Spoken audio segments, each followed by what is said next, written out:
आप देखेंगे कि गवर्नमेंट स्कूल 1000 से ज़्यादा गवर्नमेंट स्कूल ललित जी बंद हो चुके हैं। कम से कम सिर्फ रजौरी में कॉन्स्टिट्यूंसी की बात करूं, रजौरी कॉन्स्टिट्यूंसी में 1100 टीचर की वैकेंसी खाली है। 2014 के बाद कोई टीचर इन्होंने भर्ती नहीं किया। स्कूल की बिल्डिंग्स नहीं है और डेस्क नहीं है, बच्चे नीचे बैठ के पढ़ते हैं। अगर बारिश हो जाए तो बच्चों को छुट्टी हो जाती है, धूप हो जाए बच्चों को छुट्टी हो जाती है। सरकार के एक आर्डर पर मैंने सवाल उठाए। इन्होंने एक चीज़ की हुई है कि जिस स्कूल का रिजल्ट नहीं आएगा उस टीचर की इंक्रीमेंट बंद कर देते हैं। अब होता क्या, वो साल में पढ़ाता तो है नहीं, लेकिन लास्ट में वो क्या करता है, रिजल्ट बनाने के लिए फर्जी सिस्टम चलता है। नमस्कार, मैं हूं ललित खजूरिया। हमारे साथ इफ्तार अहमद जी हैं, राजौरी से विधायक कांग्रेस के। कल अपनी सरकार के खिलाफ हो गए, वो सवाल पूछे जिसकी कोई उम्मीद ही नहीं कर रहा था, क्योंकि सरकार का हिस्सा हैं, मंत्रिमंडल में शामिल नहीं है, लेकिन सरकार इन्हीं पर टिकी हुई है। इन्हीं से बातचीत करें। सर, शिक्षा का मुद्दा आपने उठाया, स्कूल्स का मुद्दा उठाया आपने, हॉस्पिटल का मुद्दा उठाया। अमूमन इन चीज़ों पर यहाँ पर चर्चा नहीं हो रही है, लेकिन आपने ये मुद्दा उठाया। आप अपनी सरकार के खिलाफ हो गए, कितने स्कूल बंद हो गए, टीचर नहीं है, प्राइवेट स्कूल को प्रमोट किया जा रहा है। देखिए, कल बड़ी इंपॉर्टेंट ग्रांट्स थी जो स्कूल एजुकेशन, हायर एजुकेशन और हेल्थ, ये बड़े इंपॉर्टेंट डिपार्टमेंट है। इनके ऊपर डिस्कशन थी बजट पे, ग्रांट पे, और मुझे मौका मिला बोलने का। क्योंकि अगर आप जम्मू कश्मीर के या हिंदुस्तान का हर नागरिक एजुकेशन और हेल्थ इंफ्रास्ट्रक्चर उसको चाहिए ही चाहिए। अगर तरक्की करनी है तो ये दो डिपार्टमेंट इंपॉर्टेंट डिपार्टमेंट है। हर घर में स्कूल एजुकेशन की ज़रूरत है, हर आदमी को सेहत की ज़रूरत है। तो मैंने जब मुझे मौका मिला तो मैंने सरकार का ध्यान उन चीज़ों पर लाया जिसकी ज़रूरत है। अगर आप देखेंगे कि गवर्नमेंट स्कूल 1000 से ज़्यादा गवर्नमेंट स्कूल ललित जी बंद हो चुके हैं।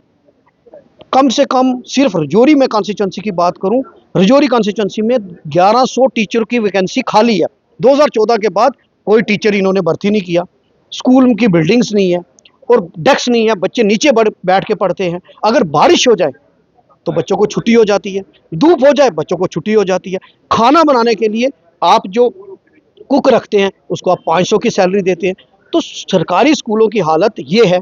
उसके बरक्स आप गवर्नमेंट स्कूल को प्राइवेटाइज एजुकेशन सिस्टम का हो रहा है, वहाँ बड़ी बड़ी फ्रेंचाइजी आ रही हैं और 40,000, 50,000, 60,000, नर्सरी के बच्चे की 60,000 फीस। तो कहीं ना कहीं एजुकेशन सिस्टम का कमर्शलाइजेशन होना और लूट खसूट, इलीगल लूट खसूट, क्योंकि उसमें जो फी फिक्सेशन रूल है उसमें सिर्फ है annual fee and tuition fee, लेकिन 50,000, 60,000, जिसकी 40,000 सैलरी है, जो टीचर है 60,000 सैलरी देता है, वो अपने 2 बच्चों को कैसे पढ़ाएगा 1 लाख रुपया देकर। तो ये एक बहुत बड़ी साजिश है सरकारी स्कूलों को बंद करने की और गवर्नमेंट स्कूलों को प्रमोट करने की। जो वो स्कूल माफिया है उन्होंने ये एक सिस्टम बनाया, हाईजैक किया, उसके खिलाफ मैंने हाउस के अंदर आवाज उठाई। जिस तरह से आपने शिक्षा के स्टैंडर्ड पर आपने बात की कि प्राइवेट में, वो प्राइवेट में क्यों पढ़ाएगा?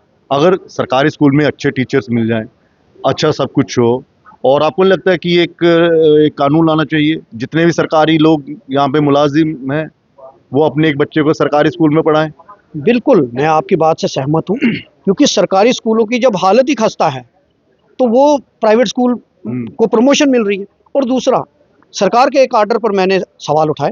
इन्होंने एक चीज़ की हुई है कि जिस स्कूल का रिजल्ट नहीं आएगा उस टीचर की इंक्रीमेंट बंद कर देते हैं। अब होता क्या, वो साल में पढ़ाता तो है नहीं, लेकिन लास्ट में वो क्या करता है, रिजल्ट बनाने के लिए फर्जी सिस्टम चलता है। और उसका ये मैं प्रैक्टिकल बात कर रहा हूं। मजाक नहीं, ये बिल्कुल सही बात है। हमने देखी हुई है स्कूल के आगे पीछे ये मंडराते हुए। वो क्या करते हैं कि उसको जब लगता है कि मैंने अपना 100%, रिजल्ट 100%, लेकिन पढ़ाई उनको कुछ, बच्चों को कुछ नहीं आता। बच्चों को पहले से भ्रष्टाचार की, और बच्चों को क्या भ्रष्टाचार, वो टीचर अपनी इंक्रीमेंट बनाने की वो करना गलत काम की। तो मैंने उनसे कहा कि ये कौन सा अकाउंटेबिलिटी है। ये मुद्दा भी मैंने हाउस के अंदर उठाया। और उसके बाद नहीं, इससे बच्चों पर भी तो असर पड़ता है कि ठीक है पूरे साल नहीं पढ़ेंगे, पुर्जी करके हम पास होंगे। पहले उनको गलत चीजें, और बिल्कुल। तो ये सारे इश्यूज मैंने हाउस के अंदर, एजुकेशन मिनिस्टर मैडम उधर बैठी हुई थी, मैंने उनके सामने रखे। और क्योंकि ललित जी, ये मसला किसी पार्टी और सरकार का नहीं, ये मसला जम्मू कश्मीर के लोगों का है, उन गरीब लोगों का है जिनको शिक्षा की ज़रूरत है। एक तरफ हम राइट टू एजुकेशन कहते हैं कि ये एक्ट है, शिक्षा का अधिकार हर बच्चे को है, लेकिन दूसरी तरफ अगर हम सरकारी स्कूल बंद कर रहे हैं तो हम उस बच्चे को, गरीब के बच्चे को वंचित कर रहे हैं एजुकेशन लेने से, हम उसके लिए उसके साथ जुल्म कर रहे हैं। तो इसलिए मैंने आवाज़ उठाई और मुझे उम्मीद है एजुकेशन मिनिस्टर उसका संज्ञान ले रही थी, वो नोट कर रही थी कि जो हमने पॉइंट रेज किए। उसके बाद दूसरा मसला है हेल्थ। हेल्थ तो हर आदमी को सेहत की ज़रूरत है। हमने, सरकार ने बहुत अच्छी पहल की। इस बार उन्होंने कैथ लैब दी, एमआरआई सभी हॉस्पिटल्स में, उसके बाद डायलिसिस यूनिट, मतलब अच्छा काम किया। लेकिन मशीन चलाने के लिए आपको ट्रेंड टेक्नीशियन की ज़रूरत है, पेशेंट को चेक करने के लिए आपको डॉक्टर की ज़रूरत है। एमबीबीएस की भर्तियाँ आपने की नहीं, बीडीएस की भर्तियाँ आपने 2005 या 8 के बाद आपने कोई नहीं की, बीयूएमएस बीएमएस आपने नहीं की। आयुष के डॉक्टर, मशीनें आ रही हैं, बिल्डिंगें बन रही हैं, लेकिन डॉक्टर नहीं है। और पैरामेडिकल स्टाफ, नर्सें नहीं है, टेक्नीशियन नहीं है। अब जब चलाने वाले ही नहीं है तो मशीन अपने आप तो चलेगी नहीं। तो ये भी कंसर्न मैंने हाउस के सामने रखा। और दूसरी बात, अगर आप सरकारी हॉस्पिटल में डॉक्टर नहीं होंगे और प्राइवेट हॉस्पिटल में डॉक्टर होंगे तो एक गरीब आदमी एक छोटा सा ऑपरेशन अपेंडिक्स का कराने के लिए 1 लाख रुपया कहाँ से लाएगा?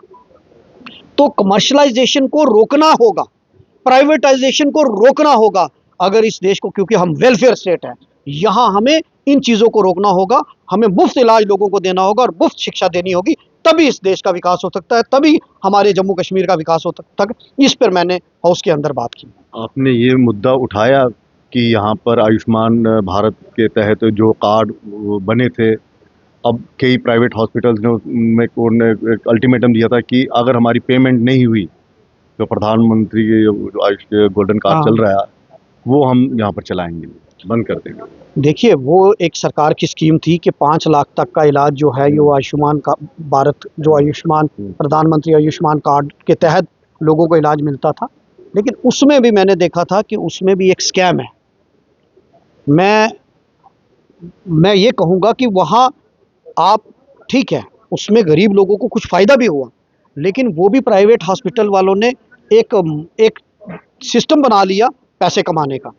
तो उसमें भी रिव्यू करने की ज़रूरत है। उसमें प्राइवेट डॉक्टर्स को प्राइवेट हॉस्पिटल्स में भी इलाज है, कुछ जगहों पे लोगों को फ़ायदा भी हुआ, लेकिन उसमें तो ये मुद्दा आप उठाएंगे? बिल्कुल उठाऊंगा, क्योंकि बजट में उसमें भी कटौती की गई है। अच्छा। कहने की ये बात है कि सेंट्रल गवर्नमेंट ने हेल्थ में बजट में कटौती की है पहले से।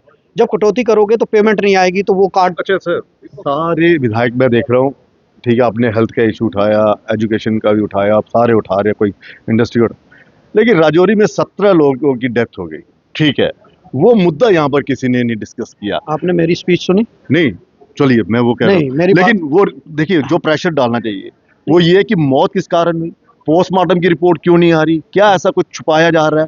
नहीं, कोई संवेदनहीनता देखने को मिली। आपने मेरी अगर स्पीच ध्यान से सुनी होगी तो मैंने अपने 2 बार, कुल मैं 5-6 बार 6-7 बार बोला हूँ, जिसमें 2 बार मैंने बढ़ाल के उन 17 लोगों का जिक्र किया कि हमने कम कीमती जाने गंवा दी, कोई इंक्वायरी नहीं हुई, कोई उस पे, देखिए उसमें तो केंद्र सरकार ने अपनी टीमें भेजी, लेकिन बदकिस्मती ये है कि अभी तक ये नहीं पता चला कि भाई वो क्यों उनकी डेथ होगी। आज तक उसकी रिपोर्ट नहीं आई है कि भाई अभी राजौरी के अंदर जो ये पेस्टिसाइड की दुकानें हैं, बीज की दुकानें, वो बंद है। मैंने डीसी डिप्टी कमिश्नर साहब से बात की, उन्होंने कहा जी हमारी अभी रिपोर्ट नहीं आई है। तो ये एक कंसर्न है और लोगों को जानने की पूरा हक है। हेल्थ मिनिस्टर भी यहाँ पर खामोश है, कम से कम कुछ इस टेबल पर कोई बात रखते, कोई इंक्वायरी, कोई ऑर्डर वगैरह कुछ। आपका कंसर्न जायज़ है, क्योंकि अगर ये पता नहीं चलेगा तो आज खतरा बढ़ाल में हुआ है, कल क्या पता किसी और जगह भी हो। मैंने तो डिमांड की थी कि इस केस को सीबीआई को रेफर कर दो, ताकि दूध का दूध पानी का पानी हो। सीबीआई को रेफर कर दो ताकि पूरी प्रॉपर इन्वेस्टिगेशन हो कि भाई ये क्रिमिनल इंटेंशन से हुआ या ये किस चीज़ से हुआ।